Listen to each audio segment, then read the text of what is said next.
Can a $30,000 2022 VB WRX compete with an $1,800 WRX rebuild? This is my 2016 VA WRX. This is my 2022 VB WRX. I spent about $30,000 on this car. I spent $1,800 on that car. And in this video, I'm going to tell you which one is better and which is going to give you the most bang for buck, which is going to be most fun to drive, and which is the better thing to have in your driveway. And ultimately, this is like the true versus. This is VA versus VB, but $30,000 VB versus $1,800 VA. If you guys don't know what VA and VB is 2022 plus. That's the generation. VA is 2015 through 2021. That's my 2016 WRX, but I'm going to call it, that's a big mosquito. I'm going to call it a VA WRX for this video. Because you guys mostly like seeing my 2022 red WRX and the one that makes significantly more power than that car, we're going to start with that car. So you're going to have to deal with the boring part of the video. It's not boring, I promise, but you're going to have to deal with me talking about the VA WRX first. Then we'll talk about the VB WRX, and then I'll give you the ultimate answer at the end of the video. You will learn something if you watch the video, and at the very least, you'll learn the ultimate VA versus VB, especially because it's $1,800 VA, $30,000 VB. Which is better? I know you guys probably hate me because I'm talking about the VA WRX first. Just a quick recap of the VA WRX. I paid $1,800 for this car. I've rebuilt it. Obviously, you can tell it still needs some work. It still needs to get wrapped after I do a little bit of body work. I put a brand new engine into it. So I paid $1,800. I got it driving for like $5,000. So yes, it's a little bit cheaper, but I paid $1,800 for the car, and technically it drove when I bought it. So it truly is an $1,800 WRX. Probably could have gotten away with spending a lot less money for it. I probably could have got this thing moving for like $4,000 all told, maybe $4,500 all told. I spent a little bit more money than that, so I could rebuild it for one of you guys. You don't know who you are yet because obviously I haven't put this car up for sale yet because I still need to wrap it hyper blue like the STIs. But that's the 30 seconds about this car. So let's compare them. I'm going to give you the few points between these two cars, and at the very end I'll tell you which I think is actually the winner, because I think that's ultimately what the most important thing is. So we're going to talk about speed and quickness, fun to drive. Those things are very two different things. Reliability, cost to own, and most importantly, the ownership experience, which I think it's its own metric altogether. So speed, this car is significantly slower. It's not tuned yet. You can make good power. I haven't made good power. It's stock right now, but you could make really good power for very cheap. But the problem is it's cheaper to make power on that one. So VA WRX, it's not that quick. Let's call it not fast. Let's say it's like stock BRZ fast. Maybe. It might actually be a little bit slower. Fun to drive. Extremely fun to drive. 0 out of 10 scale, 10 out of 10. Even without the speed, even without the extra power, very fun car to drive. Probably most fun car to drive that I've ever owned, not driven, owned. The Miata was up there, but I would say maybe more fun to drive than the Miata. Cost of ownership, super low. Pretty good gas mileage. When you tune it, it gets really low, but in terms of like scheduled maintenance, once these things are running and they're good and you maintain them regularly, they're really inexpensive to own. They do take premium fuel like every WRX, but that doesn't really tell you. Cost of ownership, super low. Reliability, really good. Not as good as the VA WRX. If I ranked the reliability, I would say it's probably like an 8.5 out of 10. More so just because I truly believe that these things need pretty regular maintenance, more than most cars, just to be, sorry, mosquitoes, just to be more reliable, or to be as reliable as they can be. And then quality of ownership, because I think that's, or however we're metricing that, 10 out of 10. Part of the reason it's a 10 out of 10 is this car is so much cheaper. So when you think about a WRX, you think about super capability. You know, when people buy the WRX, one of the reasons they're buying the WRX is it's a sports car, it's a rally car, but ultimately it's a car that you get to have fun with year round. As your WRX gets more expensive, it's a little bit harder to stomach that year-round fun when there is 1.5 feet of snow on the ground and you're like, I really want to race my car around because these cars are very capable in that kind of conditions. It feels a whole lot better to do that in a very inexpensive WRX, because you know that if you really do something wrong, you haven't lost a lot of money. If you do it in a more expensive WRX, you just feel differently about doing that. And I can tell you guys that from an ownership, both having owned 2 of these prior to this one, owning that one for a while, and now owning both.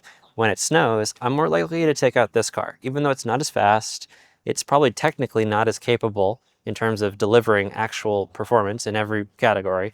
I have more fun in this car because I just care a lot less about it. Now, obviously, if you just, this is the max amount of money you can spend on a car, maybe that feeling is going to be a lot different. But again, you're just risking less money to use the car in the way it's intended. I'm not saying you're going to get into an accident. Both cars are very capable in terms of driving in the rain, the snow, all year round.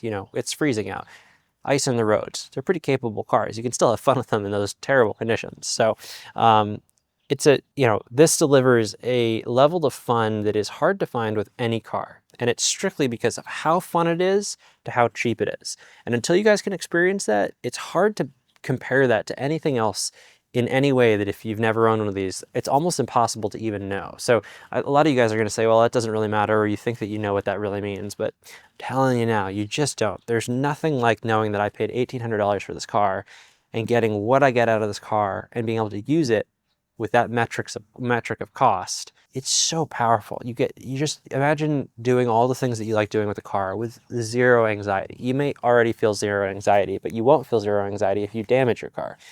I feel pretty comfortable that if I damage this car, it wouldn't make me feel that crazy because I know what I put into the car and it's reasonable for the amount of fun they get out of it. I don't know. Let's move on to the VB WRX. It's way more fun to talk about that car, even though this is the more fun car in my opinion. I made a video about it. It's truth. I'm not gonna lie. Let's talk about the other one. Okay, the 2022 VB WRX. We had to move locations. It was so loud over there. This car, fast, fun, makes a lot of power, makes significantly more power than the VA WRX ever will. It can make a lot of power. Put an STI transmission on this, it's gonna outpace any Subaru that's ever been put together. With that said, out of the box or with, $800 of equipment, i.e. a Cobb access port and an intake used, this car is a hell of a lot of fun. Nothing is going to beat it in terms of fast fun. Fun to drive, right? That's where it loses a little bit to the VA WRX. It's a pretty good WRX, but it's a little dulled out. It's much more similar to your modern cars. But I want to put this in perspective because a lot of you guys will see me talk about the fun to drive factor with these WRXs. And then you'll say, yeah, my BMW is more fun to drive. And those things that doesn't work, right? If you, and I know some of you guys have driven WRXs and driven BMWs and stuff, and or I'm just insert any luxury car or very expensive sports car, because a lot of those expensive sports cars, they perform well. They're not fun to drive. They're fun to perform well. They're fun and they're fast, but the actual physical fun to drive, like that butt feeling, the hand feeling, the driver feeling, it's not the same. That's why a lot of people, you hear them say the Miata is one of the most fun cars to drive. The WRX is very similar to the Miata. It's a very fun car to drive. Is it very fast? No. Is it an expensive car? No. So I want to be very clear. These cars are very fun to drive. You can't really compare them to your modern day sports cars because those modern day sports cars just have nothing on these cars. For perspective, the VA WRX is a 10 out of 10 in terms of fun to drive. I'll tell you why in a second. The VB WRX, I would give it an 8.5 out of 10 on the fun to drive scale. And let's just say a Nissan Z, the brand new Nissan Z. I'd give that a 6, maybe a 6.5, 6 out of 10. Mustang GT, I'd give it a 4, which isn't a bad score. It's a fun to drive car, right? It's just a normal Honda Civic would be a 0 or a 1. That's the scale here. But the thing is those are dulled out. The VA WRX gives you this incredibly raw amount of feedback driving that it is hard to compare that driving experience to many things. The VB WRX loses some of that. It's much more modern. It's much more comfortable as a daily driver. You lose the fun to drive. And I wonder if you guys can hear that bird, but there's one bird that's trying to tell me, you're wrong, man, because it's so loud. It obviously either really agrees with me or really disagrees with me. So you're just going to have to bear with that bird. Cost to own is extremely low on this car. It's extremely low. It does guzzle some gas, relatively. I'm tuned right now. I'm probably making 21, 22 miles to the gallon of premium. So it's not a guzzler, but it eats gas like a truck, probably. Actually, it's more expensive to drive this than a truck because of the premium fuel right now.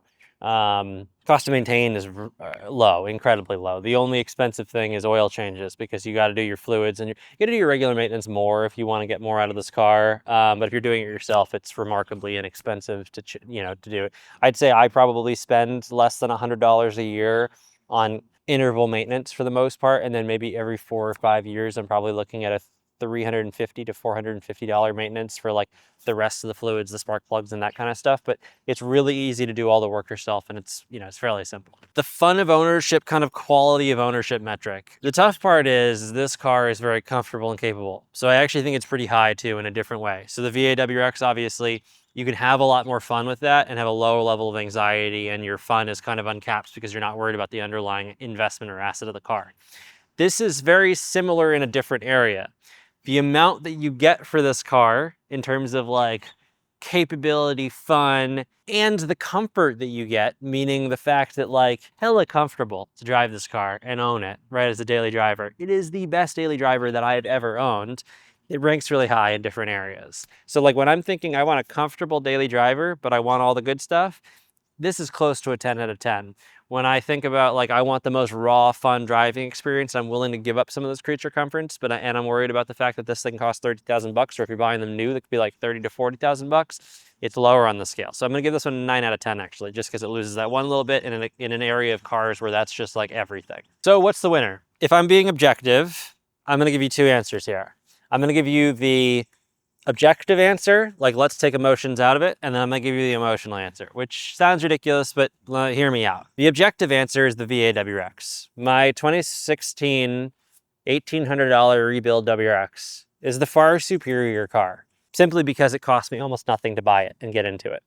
Even in its rebuilt form, that car is maybe out of my pocket 9 grand, maybe 9 grand.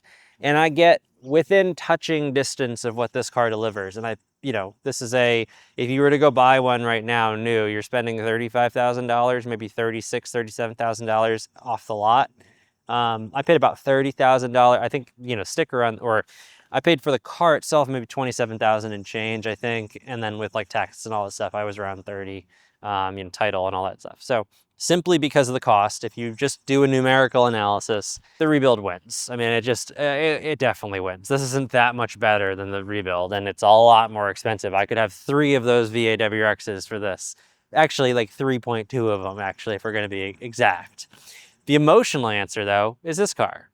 And that's the tough part, because I feel happier and better driving this as my daily driver and having this as the daily driver. I'm at a place right now where the difference between an $1,800 rebuild versus a $30,000 car isn't a big difference for me. I feel very fortunate to be in that place. This is a very first world problem to be in. You know, I don't have any debt. There's no debt on the cars. There's no loans, nothing like that, right? I would feel very differently if I had a loan on this car, right? If I had a loan on this car and I didn't own it, even the emotional response would be the VA WRX, right? So I have to say that if you have the funds to do it, this is the better car. This wins. If you don't have the funds, the other WRX wins strictly because of the cost.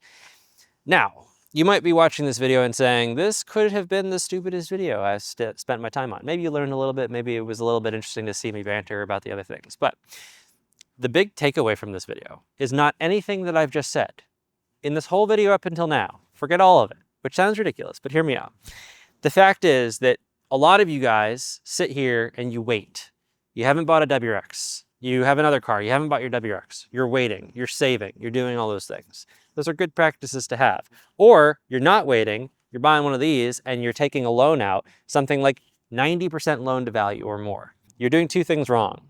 And the point of this video is to tell you those 2 things are wrong. The 2 things that you're doing wrong is you're not considering the far cheaper option that will give you just as much fun and allow you to do the same things, like save for this car if you really want this car. There was just a scary sound over there. I don't know what it was. Yikes. Well, if I get murdered right now, it's on camera. So I probably can't say the word murdered on YouTube, but I don't know what that was. If you guys see something, let me know. The point that I'm making is, for very cheap, you can get into a VA WRX. And you don't take a lot of loans out, you're not taking a bunch of debt out, and you're driving a car that you probably can't actually afford, and you're getting 90% of the fun and enjoyment and value and comfort that you're getting out of this car. And while you have that car, it holds its value relatively well, so it's not like your money is going to disappear. It's not a pit of money if you buy the right car, because they're pretty reliable. You can have a lot of fun, and you can keep saving for this car. So the point of this video is to really, hopefully, work towards solving the problem of people having a ton of debt on the cars and waiting and not having fun. Life is too short not to drive what you want to drive. So it doesn't mean get debt though. because a lot of you guys, and surprisingly a lot of creators that make content around these cars, have huge loans on these cars, and it's just not worth it. It's one thing to have those huge loans, that same value, like let's say you have a $25,000 or a $20,000 loan on a WRX. It's one thing to have a $20,000 loan on a Supra. It's a whole other thing to have a $20,000 loan on a car worth in the 20s once it's used. So, and there's not supposed to be judgment here. I'm just saying that there are other techniques that can get you there. And look, I did this myself. I'm 30 years old now, and obviously have worked really hard in life and, don't have a whole lot, but I can have a car like this, right? But when I started, I've always bought well, first off, this is the first new car that I ever bought. It's still crazy to me saying that I bought a new car. It's also the most expensive car I've ever bought. I've always bought cars like my rebuild WRX. I've bought cars that need work, that are super cheap. I've always flown to get cars or driven 5+ hours to buy my cars because I shop around for a deal. And I've done that for my entire life. And it's one of the cheating ways to cheat your way up through cars, because you're kind of not losing any value, or you're gaining value on every car. And I'm not trying to say this is a financial video, but just wanted to say that the finances allow you to have fun in the way that I'm talking about the video. Go drive the car that's almost this car, that VA WRX. Have fun with it. The community is great. Nobody's going to judge you for driving a VA WRX. And then level up to this car once you've figured it all out and you've found out all your stuff. So this video is really a response to a lot of comments that I get, and also a lot of folks that are saying go take out huge loans on cars, because I saw a creator, and ultimately you can click off the video now. This last part is just me humoring my own self. I watched a video from a big automotive content creator that drives a WRX. And he told it was at the end of the video or a short, I don't really remember, but he told his subscribers, it was like, life's short, go take the loan out. And it didn't sit well with me, because it's one thing to embody that and to do something that isn't really stupid, but it is, if you can't afford a $30,000 car, don't buy a $30,000 car. Getting a loan out is going to hurt you in the long run. You might be able to afford a $30,000 car with 18 months of savings. But if you take out a $28,000 loan with a high interest rate right now, I don't know, I'm not gonna get into it, but that comment really bothered me, so I'm making this video. Sorry guys, you had to bear with me. Probably didn't watch the video anyways, but if you did, let me know. And ultimately, if you've stuck this far through, because some of you do, let me know in the comment section that you stayed till the end. I love those comments. I try to respond to every single one of them. I absolutely love you guys. You guys are what makes the community this community. So if you stuck all the way through, let me know you stuck all the way through. And also let me know, which would you rather take? The $1,800 rebuild or the $30,000 new WRX? I'll see you guys in the next video.